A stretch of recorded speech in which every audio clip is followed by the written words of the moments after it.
देखो देखो कौन आया, देखो देखो कौन आया, देखो देखो कौन आया।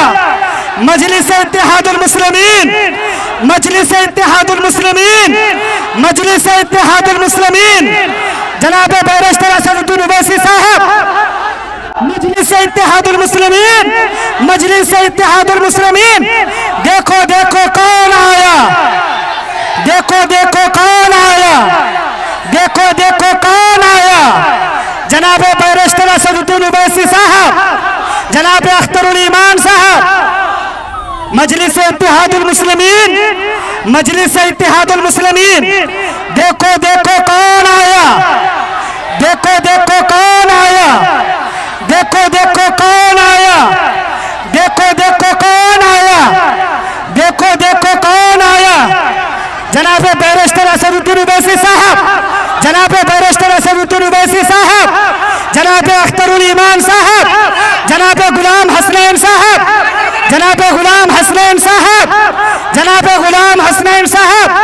देखो देखो कौन आया, देखो देखो कौन आया, देखो देखो कौन आया। मजलिस इत्तेहादुल मुस्लिमीन, मजलिस इत्तेहादुल मुस्लिमीन, मजलिस इत्तेहादुल मुस्लिमीन, जनाब बैरिस्टर असदुद्दीन ओवैसी साहब।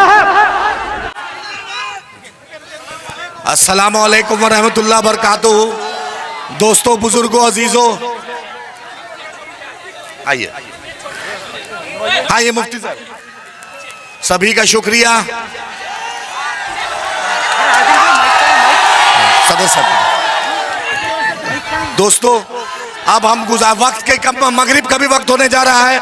मैं गुलाम हसनैन भाई जो सीमांचल युवा प्रभारी हैं, मैं उनसे दावत दे रहा हूँ आके मुखातिब हो। सीमांचल अस्सलाम वालेकुम रहमतुल्लाहि व बरकातुहू।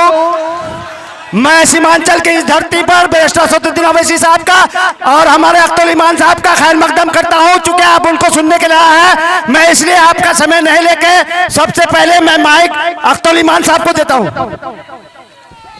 ठाकुरगंज के इनकलाबी नौजवानों और भाई जनाब गुलाम हसनैन साहब, मैं आप सबों के इस वालिहाना और इनकलाबी इस्तकबाल का शुक्रिया अदा करता हूँ।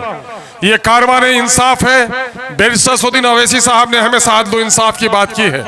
अब पूरे हिंदुस्तान में मुसलमानों पर जुल्म हुआ है, दलितों के साथ नाइंसाफी हुई है, सीमांचल की हकमारी हुई है। इस वक्त हम ये इंसाफ की लड़ाई लड़ने के लिए आपके पास आए हैं कि अपनी नस्लों के लिए इंसाफ की लड़ाई लड़िए और सीमांचल को पसमानदगी से निकालिए। इंसाफ की लड़ाई लड़िए और इस मुल्क में फिरका परस्ती का करारा जवाब दीजिए। इंसाफ की लड़ाई लड़िए, अपनी दाढ़ी, टोपी और अपने तकद्दुस, अपनी शरीयत की हिफाजत कीजिए। इंसाफ की लड़ाई लड़िए।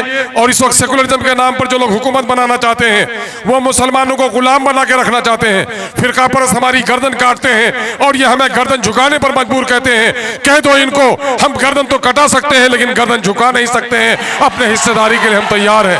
अब हम माइक आपके और हमारे लीडर, पूरे हिंदुस्तान के मशहूर और मकबूल लीडर, दलितों के, कमजोरों के, नातवा और मजबूरों की एक तन्हा, मुनफरिद और जुरतमंद आवाज जनाब बैरिस्टर असदुद्दीन ओवैसी साहब को हम आवाज देते हैं।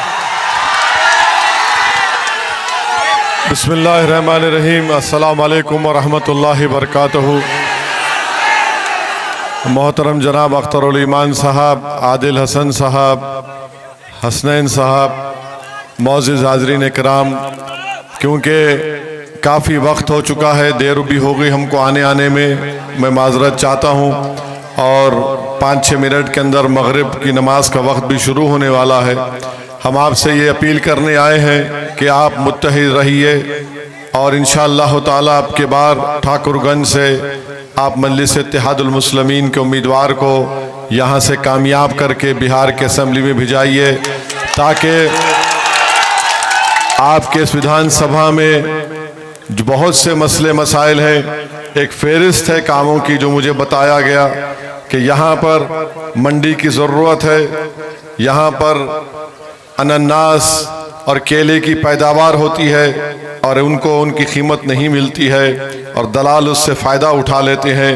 बल्कि मुझे एक बात मालूम हुई कि यहाँ पर एक ब्रिज बनाया गया था और नीतीश कुमार की सरकार में, जिसको गंभीर पुल, जैसा वो पुल तामीर हुआ वो ज़मीन में धंस गया। हाँ, तो अब ये बहुत से तकालीफ हैं, स्कूल की बिल्डिंग नहीं है, रोड बराबर नहीं है, डालेगांव पंचायत मुख्यालय से उसका कोई जुड़ा हुआ रास्ता नहीं है। तो इन तमाम चीज़ों के हल के लिए मेरी आपसे गुजारिश है कि आप मुत्तहदा तौर पर मजलिस को कामयाब करिए।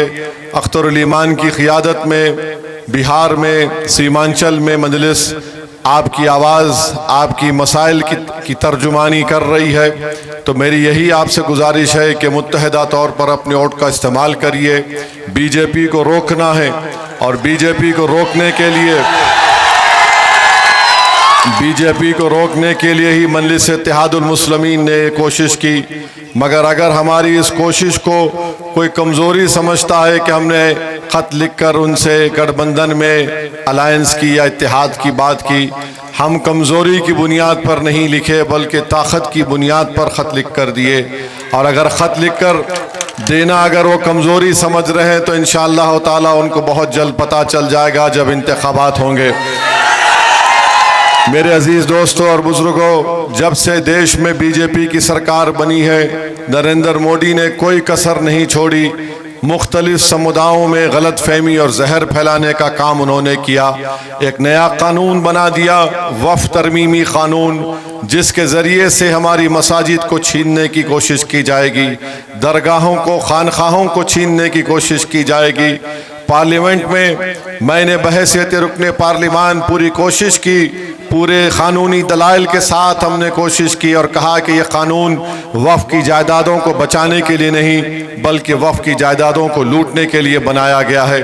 तो इंशाअल्लाह ताला हमारी लड़ाई बीजेपी के और आरएसएस के इस एजेंडे के ख़िलाफ़ शुरू से जारी थी और जारी रहेगी।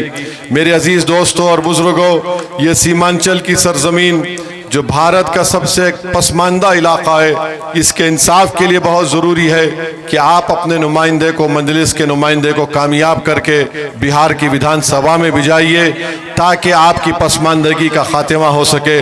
मैं आपका तहे दिल से शुक्रगुजार हूँ और आपसे वादा करता हूँ कि इलेक्शन के दौरान में मैं दोबारा आपके दरमियान में आकर अपनी तफसीली बात करूँगा।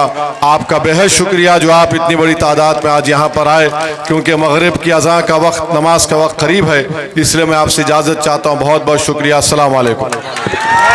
बैरिस्टर असदुद्दीन ओवैसी, मजलिस इत्तेहादुल मुस्लिमीन, बेहतरुल ईमान,